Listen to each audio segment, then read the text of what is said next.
നോക്കിയ ഒരുപാട് ഫ്ലവേഴ്സ് ഉണ്ട്. ഇപ്പം തന്നെ നിങ്ങളുടെ തലയിലൊക്കെ ഫ്ലവേഴ്സ് ഉണ്ട് അല്ലേ?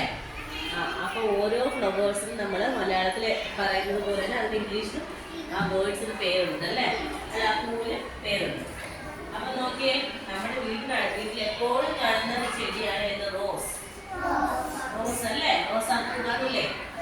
നിങ്ങൾ ഏതൊക്കെ പൂക്കളെ കണ്ടിട്ടുണ്ടെന്ന് പറഞ്ഞേ.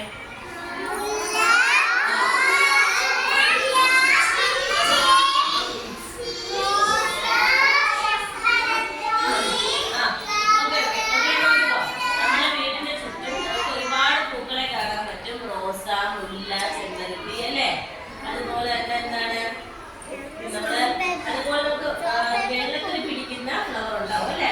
ഏതൊക്കെയാണ്? ആമ്പൽ, താമര അല്ലേ? ഇതൊക്കെ നമ്മളിപ്പോ വീട്ടിലൊക്കെ വളർത്തും അല്ലേ? താമരയാണ് നമ്മുടെ ദേശീയ പുഷ്പം. ഏതാണ്? താമരയാണ്. നമ്മുടെ ദേശീയ പുഷ്പം ഏതാണ്? താമരയാണ് അല്ലേ? അപ്പൊ നോക്കിയേ, നമ്മുടെ ഫ്ലവേഴ്സില് റോസ് ഉണ്ട്. പിന്നെന്താണ്? സൺഫ്ലവർ.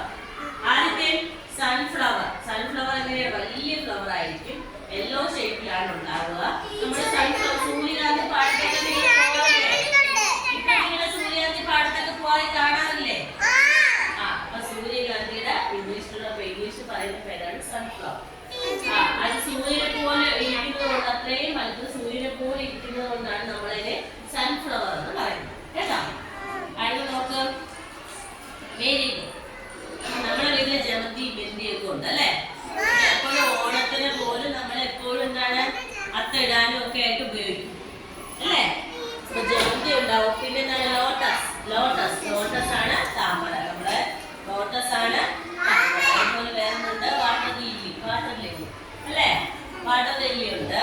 അല്ലാതെ തന്നെ ലില്ലി ഉണ്ട്. പിന്നെ എന്താണ്? ജാസ്മിൻ, മുല്ലപ്പൂ ഉണ്ട് അല്ലേ? ഉണ്ടല്ലേ? അതിന്റെ ഓരോരുത്തർ തലയിലേക്ക് ഇരിക്കുകയാണെങ്കിൽ തലയിലേക്ക് ഇരിക്കില്ലേ? അപ്പൊ എന്താണ്? റോസ് ഉണ്ട്, ലില്ലി ഉണ്ട്, പിന്നെ മേരിഗോൾഡ്, പിന്നെ എന്തുണ്ട്? ലോട്ടസ് ഉണ്ട്, വാട്ടർ ലില്ലി ഉണ്ട്, ജാസ്മിൻ ഉണ്ട് അല്ലേ? ഇതൊക്കെ നമ്മൾ കണ്ടിട്ടുള്ള ഫ്ലവർ, നിങ്ങൾക്ക് അറിയാവുന്ന ഫ്ലവേഴ്സും ആണ്. അപ്പൊ എന്താണ്? ഓൾ സ്റ്റാൻഡ് അപ്പ് പറഞ്ഞേ. ഫ്ലവേഴ്സിന്റെ പേര് പറഞ്ഞേ. കുറച്ച് പറഞ്ഞേ ഫ്ലവേഴ്സിന്റെ പേര്. കുറച്ച് പറഞ്ഞേ.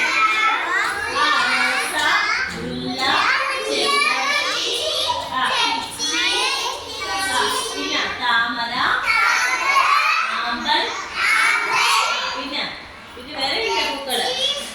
തെച്ചി, പിന്നെ ഉണ്ട്. ഇതെല്ലാത്തിനും പല നിറത്തിലാണ്. പല നിറവും പല മണങ്ങളും ഉണ്ടാവും അല്ലെ? പല സ്മെല്ലുകളെല്ലാം എന്താണ്? പലതിന്റെയും പല സ്മെല്ലുകളായിരിക്കും അല്ലെ? റോസാപ്പൂവിന് സ്മെല്ലായിരിക്കും, നല്ല മണമായിരിക്കും. അതിന് പിച്ചിപ്പൂവിന് വേറെ സ്മെല്ലായിരിക്കും അല്ലെ? അപ്പൊ ഇതിന്റെ നിറങ്ങളൊക്കെ വ്യത്യാസങ്ങളുണ്ട് അല്ലെ? ചുമന്ന നിറത്തിലുണ്ട്, മഞ്ഞ നിറത്തിലുണ്ട്, ചെമ്പരത്തിയിൽ ഒരുപാട് നിറത്തിലുണ്ട്, റോസാന് ഒരുപാട് നിറത്തിൽ. പക്ഷെ മുല്ലയും പിച്ചിയും ഒരേ ഒരു നിറത്തിലുള്ള. ഏത് നിറത്തിലാണത്? അതിൽ മാത്രം വ്യത്യാസങ്ങളൊന്നുമില്ല. അത് ഒരേ നിറത്തിലേ ഉള്ളൂ, വൈറ്റ് നിറത്തിൽ അല്ലെ? വൈറ്റ് ആയിരിക്കും, നല്ല മണമായിരിക്കും. പിന്നെ ബാക്കിയുള്ള ഫ്ലവേഴ്സ് എല്ലാം എന്താണ്? ഓരോന്നും പല നിറത്തിലുണ്ടാവും അല്ലെ?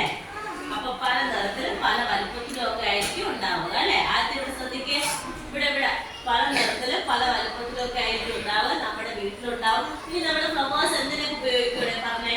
ഈ പൂക്കളൊക്കെ നമ്മൾ എന്തിനൊക്കെ ഉപയോഗിക്കും പറഞ്ഞേ? ഓണത്തിന് നമ്മൾ അത്ത ഇടാൻ ഉപയോഗിക്കും. വേലത്തിൽ വെക്കാൻ ഉപയോഗിക്കും. പിന്നെ തലയിൽ വെക്കാൻ ഉപയോഗിക്കും. പിന്നെ എന്താണ്? മാല കൊടുത്തിടാനായിട്ട് ഉപയോഗിക്കും അല്ലെ? ബൊക്കെ ഉണ്ടാക്കും. നമ്മള് ഇപ്പൊ കണ്ടിട്ടില്ലേ? നമ്മള് ഒരു കല്യാണത്തിനൊക്കെ പോകുമ്പോ ബൊക്കെ കൊടുക്കും, പൂമാല ഉണ്ടാക്കി കൊടുക്കും അല്ലെ? പിന്നെന്താണ്? അങ്ങനെയൊക്കെ ഉള്ള ഒരുപാട് കാര്യത്തിൽ നമ്മൾ എന്ത് ഉപയോഗിക്കും? ഫ്ലവേഴ്സ് ഉപയോഗിക്കും അല്ലെ? പൂക്കൾ ഉപയോഗിക്കും. അമ്പലത്തിൽ ടെമ്പിളിൽ പോകുമ്പോഴും ഒക്കെ എന്ത് ഉപയോഗിക്കും? പൂക്കൾ ഉപയോഗിക്കും. മനസ്സിലായല്ലോ?